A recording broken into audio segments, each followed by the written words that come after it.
Živjo, jaz sem Marija.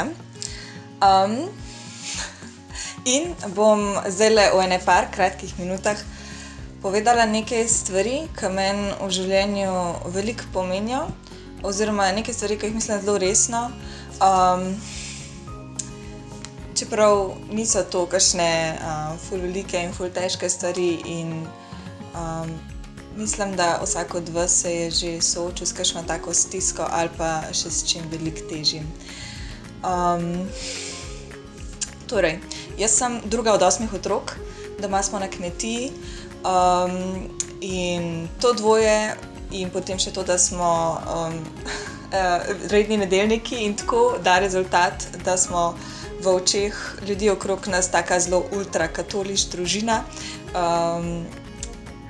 In v bistvu na nek način smo. Se pravi, sem od majhnega sem bila zelo obdana z duhom vere in sem tudi hodila na katoliško gimnazijo. In to je bil čas, ko so se mi pojavili prvi verski dvomi in to je bilo povezano s poklicanostjo.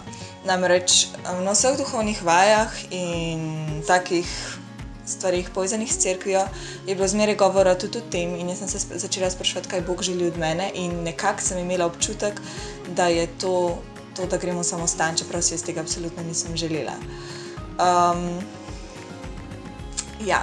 No in spraševala sem Boga, kaj on želi zame.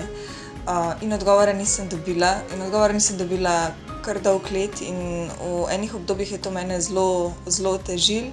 In ne glede na to, kako sem spraševala Boga, je bil on zmeraj tiho. Mislim, verjetno, zdaj, ko gledam nazaj, ni bil, samo jaz nisem videla, kaj mi je on hotel povedati, ampak takrat pa ne glede na to, kaj sem naredila, ali sem samo prosila, ali sem razbijala stvari, ali sem vpila, ali ne vem kaj, odgovora ni bilo. In zato sem začela dvomiti v to, da mi Bog sploh hoče karkoli, kadarkoli povedati. In to je bil samo začetek, potem so se pa stvari kar nalagale in na koncu srednje šole, pa potem v začetku faksa, sem jaz sicer verjela, da obstaja nekaj, kar je več kot človek, se pravi recimo, da obstaja en Bog, ampak da ta Bog želi imeti kakršenkoli odnos z mano, kaj šele, da me ima rad, tega pa nisem verjela. Občutila sem ful veliko praznino, zapirala sem se pred družbo in ne vem, počutila sem se zelo, ne vem, prestrašena na en način, tako oropana enega upanja in zato sem se pred dobrim letom odločila, da naredim še zadnja stvar, ki se mi zdi, se pravi, šla sem na duhovne vaje v tišini in to se mi zdelo tako, tam sta samo Bog in jaz in zdaj Bog pač povej, če ti si kaj, kar mi pravijo drugi, da si, ali pač te ni zame v takem pomenu besede, kakor sem jaz mislila. No, tiste duhovne vaje so bile kar velika sprememba zame v mojem življenju. Ni se takrat zgodil en velik boom, ampak takrat sem dobila upanje, da mogoče je vse tisto, kar so mi od otroka naprej govorili, da Bog je dober, da Bog ima načrt zame, da Bog me ima rad, da on zmeraj skrbi zame. Od teh duhovnih vaj naprej sem spet imela upanje, da je to res. In na stvari, ki so se mi dogajale, na ljudi, ki sem jih srečala, na to, kar sem slišala, sem začela gledati kot na del enega načrta, kot nekaj, kar ima smisel v celoti vseh dogodkov, ki se mi dogajajo v življenju. In stvari so dejansko se začele tako dopolnjevati, pa so se dogajale v pravem času. Ne vem, tako, stvari so dobile smisel.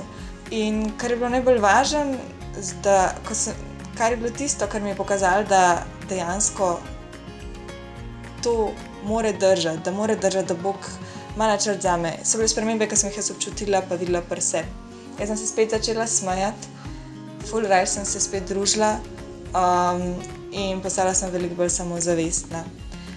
In tudi zdaj, recimo, jaz sploh nimam skozi tega daru vere, kot je res dar, da lahko zaupaš in verjameš, da to, kar se ti dogaja, ima pa en smisel, ker velikokrat pač ne izgleda tako.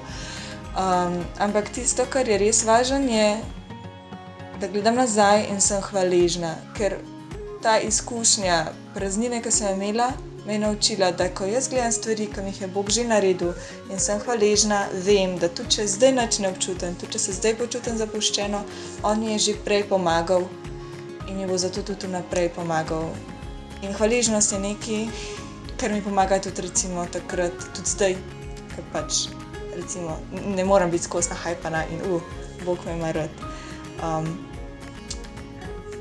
To je to. Hvaležnost za nazaj se mi zdi nekaj, kar lahko priporočim čisto vsakemu.